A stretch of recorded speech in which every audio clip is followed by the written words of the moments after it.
India's most haunted Mehandipur Balaji temple. Mehandipur Balaji Rajasthan में बना एक पावन मंदिर है जो पूरे इंडिया में फेमस है भूत भगाने के लिए। इस मंदिर में हनुमान जी की पूजा की जाती है और ऐसा कहा जाता है कि कोई भी इंसान किसी इविल स्पिरिट या भूत पिशाच से पोजेस हो जाए तो उसे ठीक होने के लिए मेहंदीपुर बालाजी मंदिर ले जाना चाहिए। मगर तब क्या होगा जब बालाजी के आसपास भटक रही आत्मा ही किसी इंसान को अपना शिकार बना ले। अर्शी एक स्ट्रगलिंग फिल्म मेकर थी जो न जाने कितने वक्त से अलग अलग प्रोड्यूसर्स को कांटेक्ट करके उनसे काम मांगने की कोशिश कर रही थी, मगर छोटे मोटे काम के अलावा अर्शी को कोई काम नहीं मिल पा रहा था। तभी उसके एक दोस्त ने उसे बताया कि एक प्रोड्यूसर को अर्शी का काम बहुत अच्छा लगा है और वो एक बहुत बड़ा प्रोजेक्ट अर्शी से कराना चाहता है। ये सुनकर अर्शी की आंखें खिल उठी। उसे लग रहा था कि शायद वो जो ब्रेक इतनी बुरी तरह से ढूंढ रही थी वो अब उसे मिल जाएगा।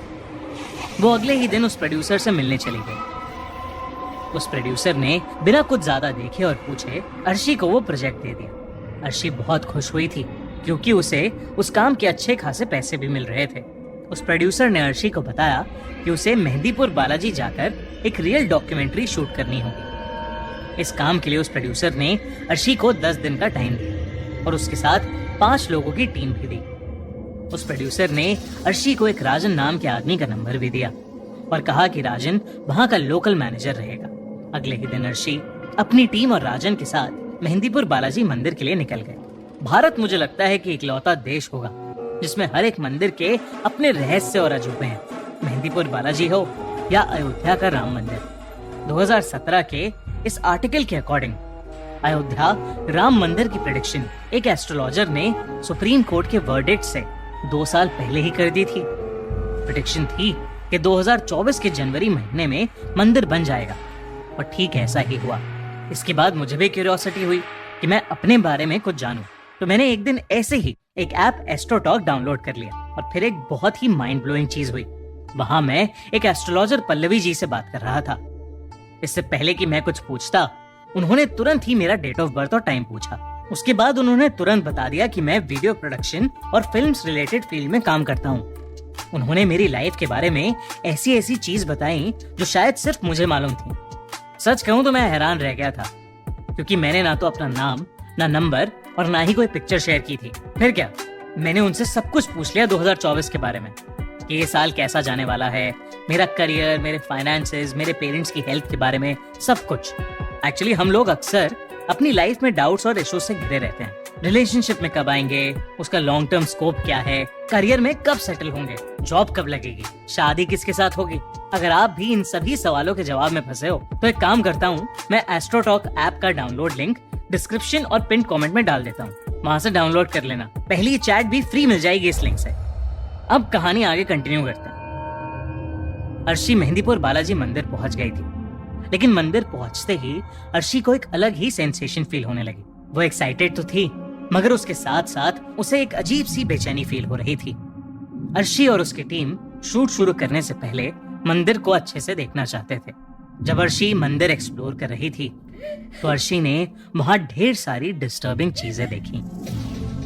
आंगन में कुछ औरतें बैठकर अजीब सी हरकतें कर रही थीं। कोई औरत चिल्ला रही थी, कोई पागलों की तरह बस हंसे जा रही थी। उन्हीं में से एक औरत ने अर्शी की तरफ देखा और वो अचानक ही हंसते हंसते रुक गई और फूट फूट कर रोने लगी। अर्शी वहां से तुरंत आगे चली गई। चलते चलते अर्शी मंदिर के बीच में लगे पेड़ के पास आ गई। उसने देखा कि वहां एक बूढ़े बाबा बैठे ध्यान में लगे थे। अर्शी वहां से जा ही रही थी पर तभी बाबा ने उसे आवाज लगाई। अर्शी एकदम से चौंक गई और वहीं रुक गई। उन बूढ़े बाबा ने आंखें खोली और अर्शी को घूर कर देखा। उन्होंने उससे कहा, बालाजी के मंदिर में कई चमत्कार भी होते हैं लेकिन कई खौफनाक चीजें भी। ये कहते ही वो बाबा अजीब ढंग से हंसने लगे। अर्शी के साथ मौजूद राजन उसे वहां से ले गए। राजन ने अर्शी को बताया कि अगर कोई उसका नाम पुकारे तो पलट कर नहीं देखना। मंदिर के अंदर जो प्रसाद मिले उसे घर लेकर बिल्कुल भी मत जाना।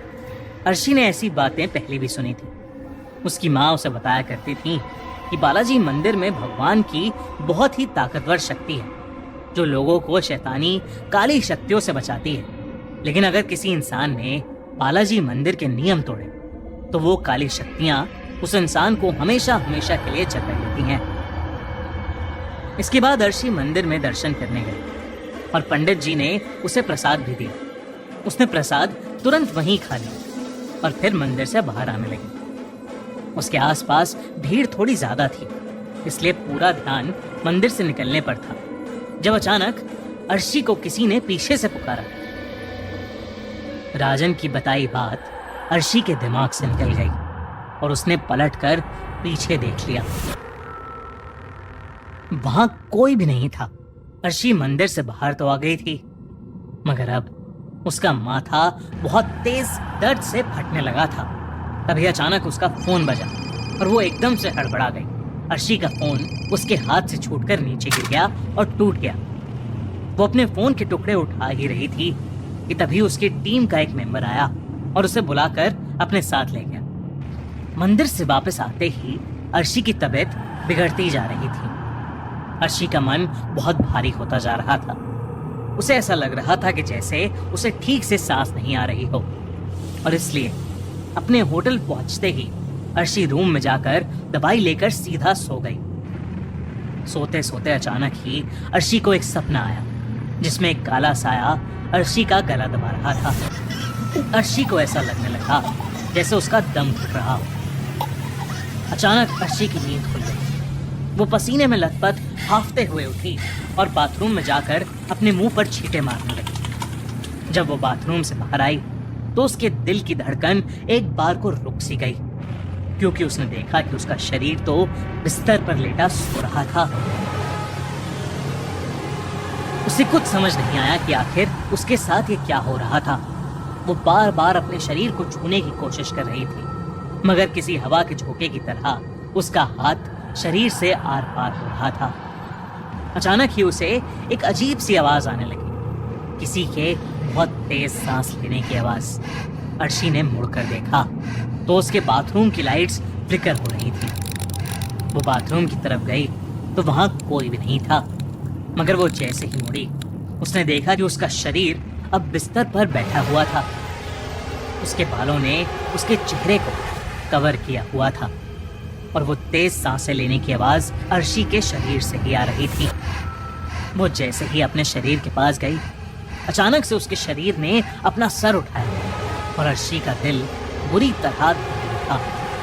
अर्शी का चेहरा किसी चुड़ैल जैसा लग रहा था, और तो और उसके चेहरे पर नाक या होठ नहीं थे, सिर्फ 2 लाल आंखें थीं। ये देखकर अर्शी बहुत जोर से चिल्लाई और उसने अपनी आंखें बंद कर लीं। जब उसकी आंखें खुली तो वो अपने बेड पर ही थी। उसे रियलाइज हुआ कि वो तो बस एक सपना देख रही थी, मगर वो सपना बिल्कुल असली जैसा था। अगले दिन से अर्शी और उसकी टीम ने मेहंदीपुर बालाजी के मंदिर के आसपास शूटिंग शुरू कर दी। उन्होंने फिर से वहां कई सारे पोजेस्ड लोगों को देखा और उनका एग्जॉर्सिज्म होते हुए भी देखा। 4 दिन तक उन्होंने यही सारी शूटिंग की और बड़े बड़े पुजारियों का इंटरव्यू लिया।